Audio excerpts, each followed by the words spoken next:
सुप्रभात। मैं Prashant Kumar Chaturvedi US academy Rajpur Campierganj से आपका हिंदी का शिक्षक। विद्यार्थियों, आज हम सभी कक्षा 8वीं की हिंदी की पुस्तक बसंत भाग 3 का चौथा अध्याय दीवानों की हस्ती कविता को पढ़ेंगे। इस कविता के रचयिता श्री भगवती चरण वर्मा जी हैं। इस कविता में कवि ने एक मस्त मौला स्वभाव वाले व्यक्तित्व को दर्शाया है। एक ऐसा व्यक्तित्व जो मानो अपने साथ खुशियों का पिटारा लिए घूमता हो और जहाँ भी जाता हो उस पिटारे को खोल देता हो, लोगों में खुशियों का संचार कर देता हो। एक ऐसा व्यक्तित्व जो बड़ा ही बेफिक्र है, बेपरवाह है और जिंदा दिली से अपना जीवन जीता है। एक ऐसा व्यक्तित्व जिसे किसी भी बात की चिंता नहीं है। एक ऐसा व्यक्तित्व जो जहाँ भी जाता है वहाँ के लोगों का होकर रह जाता है, वहाँ के लोगों के हृदय में अपना एक स्थान बना लेता है। एक ऐसा व्यक्तित्व जो किसी भी व्यक्ति को पराया नहीं समझता, लोगों के सुख में शरीक होकर के उनकी खुशियों को और बढ़ा देता है और उनके दुख में उपस्थित होकर के संवेदना प्रकट करके उनके दुख को कम करने का प्रयास करता है। हमें लगता है कवि ने यह किसी और व्यक्तित्व की बात नहीं की है। कवि का व्यक्तित्व भी कुछ ऐसा ही है। वह भी बड़ा ही बेफिक्र, मस्त मौला और बेपरवाह जीवन जीने वाला एक व्यक्ति है और वह अपने ही व्यक्तित्व को इस कविता में दर्शाने का प्रयास कर रहा है। आइए इस कविता को पढ़ते हैं। दीवानों की हस्ती।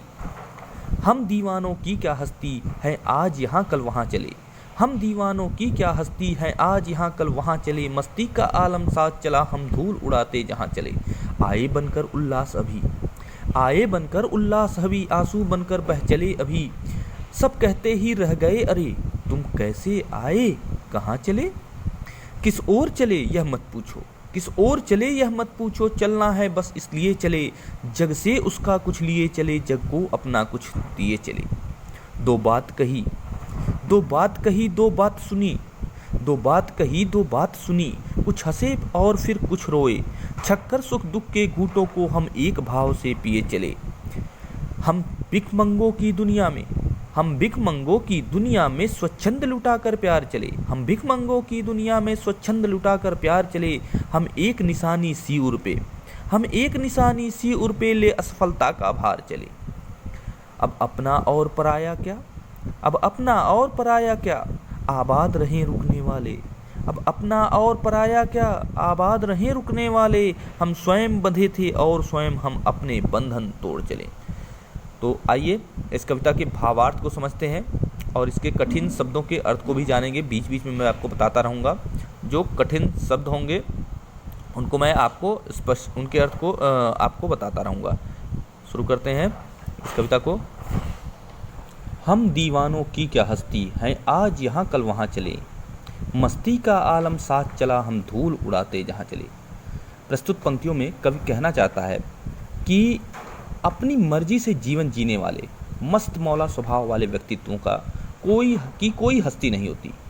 अर्थात वे कितने भी बड़े क्यों न हों, वे अपने ऊपर अभिमान नहीं करते। तनिक भी घमंड नाम की चीज़ उनके अंदर नहीं होती। वे बड़े ही मस्त स्वभाव वाले, बड़े ही निराले स्वभाव वाले व्यक्तित्व होते हैं।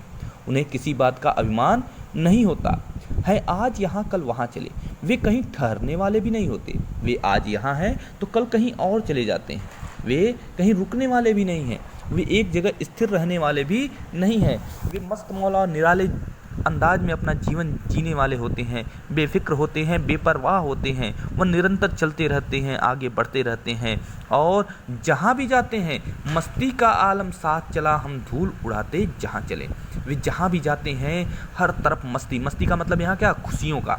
वे जहाँ भी जाते हैं मस्ती का आलम साथ लेकर चलते हैं, अर्थात जहाँ भी जाते हैं खुशियों का माहौल तैयार कर देते हैं। वे जहाँ भी जाते हैं खुशियाँ लेकर जाते हैं, लोगों के अंदर खुशियों का संचार कर देते हैं। जहाँ भी जाते हैं उस माहौल को खुशनुमा बना देते हैं। हम धूल उड़ाते जहाँ चले और वहाँ के गमों को धूल की भांति उड़ाते जाते हैं। वहाँ के गम को धूल की भांति उड़ाते जाते हैं। एक तरह से पूरे जोर शोर से उपस्थित होते हैं और अपने इस निराले अंदाज से सबके अंदर सबके मन को रोमांचित कर देते हैं, सबके मन को प्रसन्न कर देते हैं। जो भी व्यक्ति उनके सामने आता है उसके जीवन में खुशियां भरने का प्रयास करते हैं और गम को वह धूल की भांति उड़ाते चलते हैं। आए बनकर उल्लास अभी, आंसू बनकर बह चले अभी। आए बनकर उल्लास अभी, आंसू बनकर बह चले अभी, सब कहते ही रह गए अरे तुम कैसे आए कहाँ चले। आए बनकर उल्लास अभी,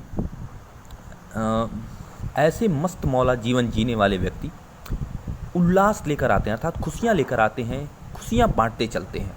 वे खुशियाँ लेकर आते हैं और खुशियाँ बांटते चलते हैं। मैंने आपको बताया कि ऐसे लोग हर माहौल को खुशनुमा बना देते हैं और हर व्यक्ति के अंदर, हर व्यक्ति के जीवन में खुशियों का संचार कर देते हैं और उसके हृदय में अपना स्थान बना लेते हैं।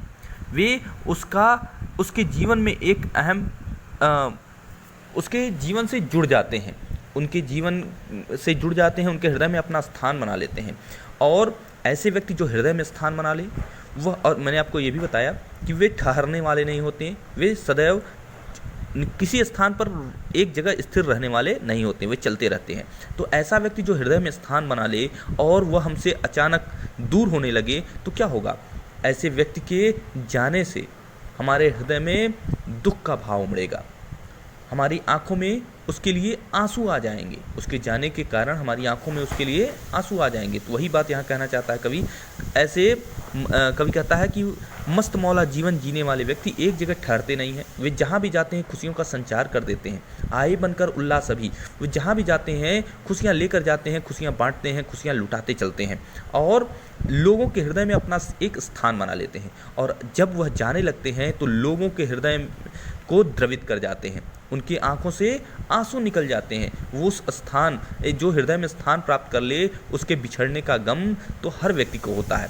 तो जब वह जाने लगते हैं तो लोगों की आंखों से आंसू बह चलते हैं। सब कहते ही रह गए अरे तुम कैसे आए कहाँ चले। सब लोगों को इस बात, लोग इतना वह प्यार लुटाता है, इतना अपनत्व दिखाता है कि लोग उसे अपना ही एक अभिन्न अंग मान लेते हैं, अपने घर का एक अपने पारिवारिक सदस्य के रूप में जान लेते हैं। और उसके आने और जाने के पर उन्हें आश्चर्य होता कि अरे यह तो अभी आया और अभी कैसे कहाँ चल दिया। ठीक है, कवि कहते हैं कि लोगों के सब कहते ही रह गए अरे तुम कैसे आए कहाँ चले, कि तुम आए हो और अभी अभी तुम्हें कहाँ जाना है और क्यों जा रहे हो। ठीक है, लोगों को उनके जाने से आश्चर्य होता है कि यह व्यक्ति अभी क्यों जा रहा है, किस ओर चले यह मत पूछो। कवि कहता है कि ऐसे व्यक्ति किस ओर चलते हैं इसे पूछने की आवश्यकता नहीं है, क्योंकि वो कहीं ठहरते नहीं। उनका यह स्वभाव होता है कि वो एक जगह रुकते नहीं। ठीक है, किस ओर चले यह मत पूछो, चलना है बस इसलिए चले, जग से उसका कुछ लिए चले, जग को अपना कुछ दिए चले। देखिए, कवि कहता है कि ऐसे व्यक्ति कहीं रुकते नहीं, एक जगह स्थिर रहने वाले नहीं हैं, उनका जीवन गतिमान होता है। वह अपने जीवन में कोई एक पड़ाव लेकर, एक ठहराव नहीं रखते, वह सदैव गतिमान रहते हैं, सदैव चलते रहते हैं। चलने का मतलब क्या है कि एक जगह के निरंतर निवासी नहीं हो जाते, वह सदैव आगे बढ़ते रहते हैं, लोगों से मिलते रहते हैं और लोगों के जीवन में खुशियों का संचार करते रहते हैं। यह किस ओर चले यह मत पूछो, किस ओर चले यह मत पूछो, चलना है बस इसलिए चले। देखिए, कवि कहता है हम किस ओर चले। ऐसे व्यक्तित्व, ऐसे मस्त मौला स्वभाव वाले व्यक्ति किस ओर चले यह उनसे पूछने की आवश्यकता नहीं, क्योंकि उनका स्वभाव ही है चलना। उन्हें तो खुद भी अपने मंजिल का पता नहीं होता, वे चलते जाते हैं और उनकी मंजिल, जहाँ भी वो पहुँचते हैं वही उनकी मंजिल हो जाती है। और फिर आगे का पड़ाव उनके लिए फिर से कोई ना कोई आगे का पड़ाव जरूर होता है। वह एक जगह स्थिर रहने वाले नहीं होते। उन्हें तो खुद भी पता नहीं होता कि वे उन्हें कहाँ जाना है, बस उनके जीवन की यह रीत होती है कि बस उन्हें आगे बढ़ते जाना है, चलते जाना है, इसलिए वे सिर्फ चलते जाते हैं। किस ओर चले यह मत पूछो। मस्त मौला स्वभाव वाले व्यक्ति कहते हैं कि हम कहाँ जा रहे हैं, हमसे हमारी मंजिल पूछने की आवश्यकता नहीं है। ये हमारे मंजिल की आवश्यकता, हमें हमारे मंजिल का ज्ञान तो खुद नहीं है, हम आपको कैसे बता सकते हैं, इसे आप हमसे मत पूछिए। हमारा स्वभाव ही है चलना, इसलिए हम सिर्फ चलते जाते हैं। चलना है बस इसलिए चले, हमारा स्वभाव ही है चलना, इसलिए हम बस चलते जाते हैं। हमें आगे बढ़ते जाना है, जग से उसका कुछ लिए चले। हम जग से कुछ सीख प्राप्त करते हैं, जग से भाई संसार कुछ न कुछ देता है, जहाँ भी आप जाएंगे कुछ न कुछ सीखेंगे, कुछ न कुछ नई बातें आपको पता चलेंगी, नए व्यवहार के बारे में आप जानेंगे, नए लोगों से मिलेंगे, जितने तरह के लोगों से, जितने ही लोगों से आप मिलेंगे, अलग अलग तरह के स्वभाव से आप उनके अलग अलग तरह के स्वभावों से परिचित होंगे। ठीक है, संसार हमें कुछ न कुछ सिखाता रहता है।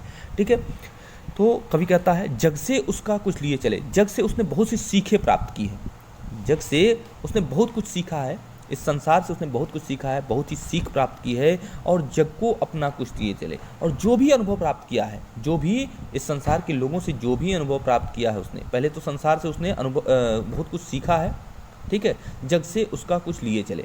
ठीक ना, उसने संसार से बहुत कुछ सीखा है, सीख ली है, यहाँ के लोगों से सीख लिया है, यहाँ के लोगों के व्यवहार के बारे में जाना है, जीवन जीने के तरीके को जाना है। तो और जीवन की कठिन परिस्थितियों से उसने बहुत कुछ, जीवन की कठिन और सुखद और दुखद परिस्थितियों से उसने बहुत कुछ सीखा है, जीवनोपयोगी चीज़ें सीखी हैं।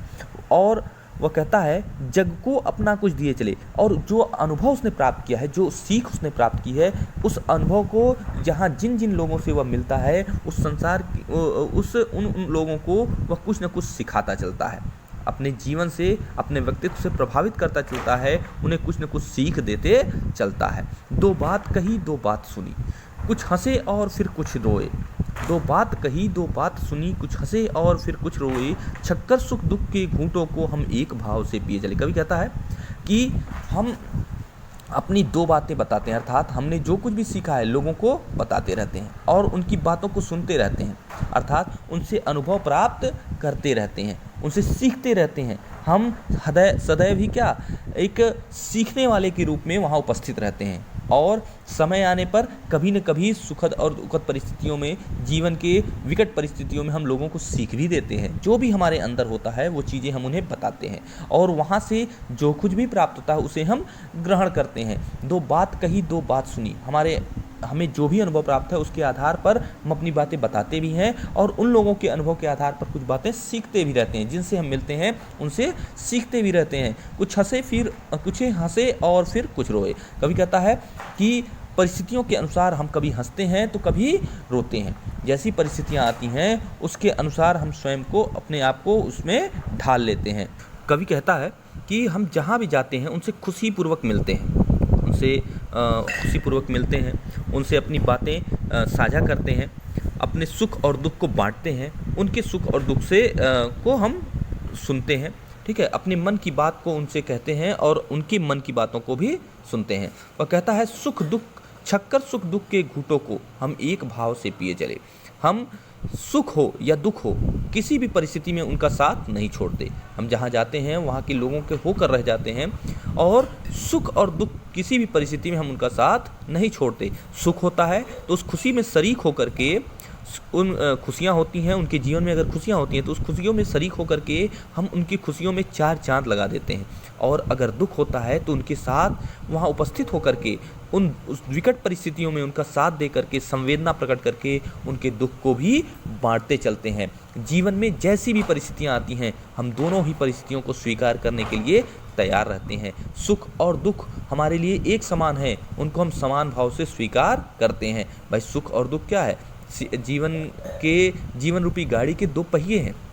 ये सुख और दुख क्या है? जीवन रूपी गाड़ी के दो पहिए हैं। ये कभी भी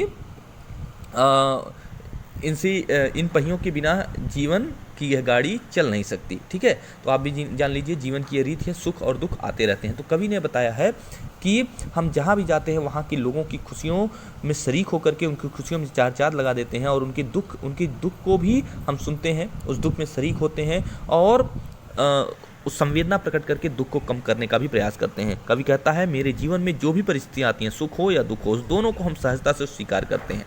ठीक है, तो और फिर क्या कहता है कि हम भिखमंगों की दुनिया में स्वच्छंद लुटाकर प्यार चले।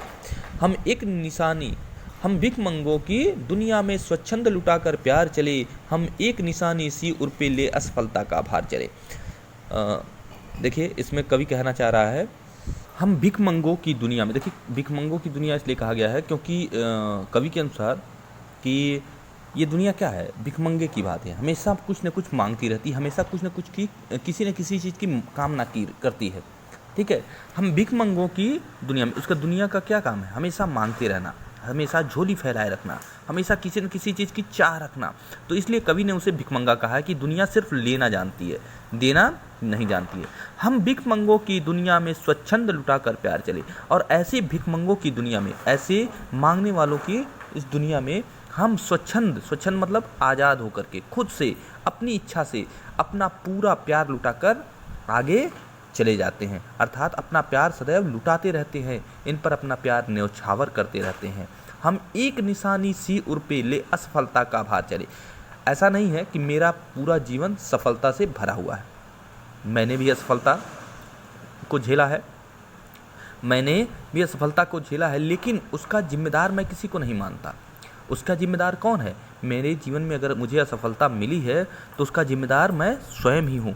मैं उसका दोष किसी को देना नहीं चाहता। उसका जो भी असफलता का दाग है मेरे जीवन में, उसे मैं सिर्फ अपने हृदय पर धारण करके चलना चाहता हूँ। उसका जिम्मेदार मैं स्वयं ही बनना चाहता हूँ। मैं यह कहना चाहता हूँ कि अगर मुझे मेरे जीवन में अगर कोई असफलता मुझे मिली है तो उसका जिम्मेदार भी सिर्फ मैं ही हूँ। मैं उसके लिए किसी को दोष देना नहीं चाहता। अब अपना और पराया क्या? कवि कहता है कि संसार में अब अपना और पराया कोई नहीं है। भाई, कवि मस्त मौला स्वभाव वाला व्यक्ति है, या ऐसे मस्त मौला स्वभाव वाले व्यक्ति जो बेफिक्र होते हैं, बेपरवाह होते हैं, उनके लिए इस संसार का कोई भी व्यक्ति पराया नहीं होता। मैंने शुरू में भी आपको बताया था। तो कवि भी शायद इसी मस्त मौला स्वभाव वाला, ऐसा ही मस्त मौला स्वभाव वाला व्यक्ति है। वो कहता है अब अपना और पराया क्या? इस संसार में कोई अपना और पराया नहीं है। सभी लोग क्या है? सभी लोग हमारे अपने हैं। ठीक है, कोई पराया नहीं है। अपना अपने तो हैं, वो सबको अपना मानता ही है। ठीक है, अब अपना और पराया क्या? आबाद रहे रुकने वाले। भाई, कवि तो कभी रुकने वाला नहीं है, मस्त मौला स्वभाव का व्यक्ति है, अपनी मर्जी से, अपनी इच्छा से, अपने आज़ादी से जीवन जीने वाला व्यक्ति है, एक जगह रुकने वाला नहीं है। तो जो रुकने वाले हैं, अर्थात देखिए, कवि कभी सांसारिक मोह माया के बंधनों में नहीं बंधा। वह हमेशा ही सब कुछ त्याग करके आगे बढ़ता चला, अपना जीवन अपने अंदाज से जीता चला। ठीक है, तो कवि कहता है कि आबाद रहे रुकने वाले, ऐसे व्यक्ति जो सांसारिक बंधनों में बंधे हुए हैं, जो रुक करके अपना जीवन जीते हैं, सांसारिक प्रेम मोह के बंधन में बंध करके स्थिर होकर के एक जगह केंद्रित होकर के अपना जीवन जी रहे हैं, वे लोग भी क्या रहें? आबाद रहें, खुश रहें। कवि उन्हें भी खुशियाँ देना चाहता है, उन्हें भी खुश रहने का आशीर्वाद दे रहा है। और कहता है ऐसे लोग भी जो खुशी एक जगह स्थिर होकर के अपना जीवन आनंद पूर्वक एक जगह स्थिर होकर के अपने जीवन को बिताने में आनंद समझते हैं, वो लोग भी खुश रहें, अपना जीवन ऐसे ही आनंद पूर्वक बिताते रहें। लेकिन कवि का स्वभाव क्या है? कवि कहता है हम तो मस्त मौला स्वभाव वाले व्यक्ति हैं, और हमारा कार्य तो आगे बढ़ते रहना है, चलते रहना है, लोगों के जीवन में खुशियों का संचार करते रहना है। तो हम ऐसे व्यक्तियों को जो एक जगह स्थिर होकर के अपना जीवन जीते हैं, एकाकी जीवन जीना चाहते हैं, उनको भी हम आशीर्वाद देते हैं, उनको भी हम उनके लिए भी हम कामना करते हैं कि उनका जीवन खुशियों से भरा हो। हम स्वयं बंधे थे, और स्वयं, कवि कहता है कि हम स्वयं सांसारिक बंधनों में बंधे थे। हम स्वयं सांसारिक बंधनों में बंधे थे, जिन बंधनों में जीने वालों को वह आबाद रहने की, अर्थात खुश रहने की का आशीर्वाद देता है। कवि कहता है कभी हम भी उन बंधनों में बंधे हुए थे, हम भी सांसारिक मोह माया के बंधनों में बंधे हुए थे, पारिवारिक दायित्वों में उलझे हुए थे, हम स्वयं बंधे थे और स्वयं हम अपना बंधन तोड़ चले। कवि कहता है हम स्वयं ही इन बंधनों में बंधे हुए थे, सांसारिक सुखों में की चाह में हम एक जगह स्थिर होकर के अपना जीवन जीना चाहते थे, लेकिन अब हमने उन बंधनों को तोड़ दिया है। सांसारिक बंधनों को, जो हमारे लिए एक बेड़ी की तरह थे, हमें एक बांधे हुए थे, हम उन बंधनों को तोड़ करके आगे बढ़ चले हैं। और हमारे जीवन की रीत हो गई है कि हम एक जगह स्थिर होकर नहीं रह सकते। हम सदैव अपना जीवन इसी अंदाज में, इसी निराले अंदाज में मस्त मौला बेफिक्र होकर के बेफिक्री से जीते रहेंगे। अपने बंधन में, हम किसी भी बंधन में बंधने वाले नहीं हैं। ठीक है, तो कवि ने सांसारिक बंधनों को सांसारिक पारिवारिक दायित्वों को या सांसारिक मोह माया को ये क्या है, बंधन की भांति माना है। ठीक है, और कवि कहता है अब वह इन बंधनों से मुक्त हो चुका है और उस स्वयं ही इन बंधनों में बंधा हुआ था और अब उसने इन सारे बंधनों को तोड़ करके अपना जीवन स्वच्छंद होकर के मस्त मौला और निराले अंदाज में जीने का निश्चय कर लिया है और वह इसी प्रकार से अपना जीवन जीता रहेगा, आगे बढ़ता रहेगा, लोगों के जीवन में खुशियों का संचार करता रहेगा। चलिए इस कविता के प्रश्नों की तरफ ज़रा ध्यान देते हैं। इसको मैं आपको थोड़ा थोड़ा एक्सप्लेन करता हूँ, फिर तो आपको असाइनमेंट में इनके उत्तर भी मैं आपको बता दूंगा, जिसे आप अपनी उत्तर पुस्तिका में कर लेंगे। कवि ने अपने आने को उल्लास और जाने को आंसू बनकर बह जाना क्यों कहा है? देखिए, कवि कहता है कि कवि का तात्पर्य ऐसे लोगों से है जो मस्त मौला स्वभाव में अपना जीवन जीते हैं। कवि भी शायद ऐसा ही स्वभाव वाला व्यक्ति है, संभवतः ऐसे ही स्वभाव वाला व्यक्ति है। तो उसने ये कहा है कि जब ऐसे व्यक्ति, ऐसे मस्त मौला स्वभाव वाले व्यक्ति बड़े ही खुशदिल होते हैं, खुश मिजाज होते हैं और जहाँ भी जाते हैं वो खुशियाँ लेकर जाते हैं और लोगों के हृदय में एक स्थान बना लेते हैं और उनके जाने पर लोगों को उनकी मीठी मीठी यादें उनकी मीठी मीठी याद उनके हृदय में रह जाती है और जब वे चले जाते हैं तो उनके चले जाने का दुख उनके हृदय को दुखी करता है, द्रवित करता है। ठीक है, फिर देखिए, भिखमंगों की इस दुनिया में बेकार प्यार लुटाने वाला कवि ऐसा क्यों कहता है? भिखमंगों की दुनिया में बेरोक प्यार लुटाने वाला कवि ऐसा क्यों कहता है कि वह अपने हृदय पर असफलता का एक निशान भार की तरह लेकर जा रहा है? क्या वह निराश है या प्रसन्न है? देखिए, कवि कहता है कि ये दुनिया सिर्फ लेना जानती है, देना नहीं जानती है, इसलिए कवि ने उन्हें भिखमंगा कहा है। और वह कवि का स्वभाव है कि वह लोगों पर प्यार लुटाता चलता है, मस्त मौला स्वभाव का है। जो भी उससे मिलता है उसके लिए वह सब कुछ न्यौछावर करने के लिए तैयार है, उन्हें प्यार लुटाने के लिए, उनके सुख और दुख में शरीक होने के लिए तैयार है। ठीक है, लेकिन कवि जिस चीज़ की चाह, जिस दुनिया को उसने प्यार तो दिया है, लेकिन जिस प्यार की वह कल्पना दुनिया से करता था, संभवतः शायद उसे वह चीज़ें नहीं मिल पाई हैं। ठीक है, इसलिए वह कहता है कि उसे भाई उसके जीवन में भी असफलता, यह उसकी असफलता ही है कि जिस प्यार की वह कल्पना करके निकला था उतना प्यार उसे संसार में नहीं मिल पाया। ठीक है, तो वह तो अपना सर्वस्व न्यौछावर कर रहा है, सब कुछ न्यौछावर कर रहा है, वह प्यार लुटा रहा है, लोगों के दुखों को कम करने का प्रयास कर रहा है, लेकिन जिसकी चाह, जिस प्यार की कल्पना उसने की थी निकलते वक्त, वह शायद वह इस संसार से उसे प्राप्त नहीं हो पाया होगा, इसलिए वह एक असफलता की तरह इसे देख रहा है और इसे एक कहीं न कहीं उसके मन में थोड़ी सी निराशा जरूर दिखाई देती है। ठीक है, कविता में ऐसी कौन सी बातें हैं जो आपको सबसे अच्छी लगी? देखिए, लोगों के लिए सब कुछ न्यौछावर करना यह सबसे बहुत बड़ी बात है। ठीक है, मस्त मौला होकर के जीवन जीने की बात करना भी अच्छी बात है। ठीक है, और सुख दुख में लोगों के शरीक होकर के, लोगों के सुख दुख में शरीक होकर के उनके साथ प्रेम व्यवहार से रहना, सभी को अपना बना लेना, ये सब बहुत ही अच्छी बातें इस कविता में कही गई हैं। कविता में जीवन में मस्ती होनी चाहिए, लेकिन कब मस्ती हानिकारक हो सकती है, सपाटियों के बीच चर्चा कीजिए। देखिए, ये चर्चा करने की बात है, इसका आंसर मैं आपको लिखवा दूंगा, इसमें ज़्यादा प्रश्न नहीं है। असाइनमेंट में आपको मैं ये सारी चीज़ें लिख करके आपको असाइनमेंट में दूंगा, आप इसे अपनी उत्तर पुस्तिका में उतार लेंगे। धन्यवाद।